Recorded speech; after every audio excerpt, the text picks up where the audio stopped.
اعوذ باللہ من الشیطان الرجیم بسم اللہ الرحمن الرحیم۔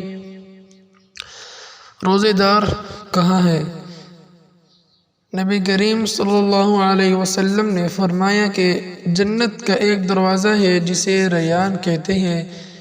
قیامت کے دن اس دروازے سے صرف روزے دار ہی اس دروازے سے داخل ہوں گے، ان کے سوا اور کوئی اس میں سے داخل نہیں ہوگا۔ پکارا جائے گا، وہ روزہ دار کہاں ہے؟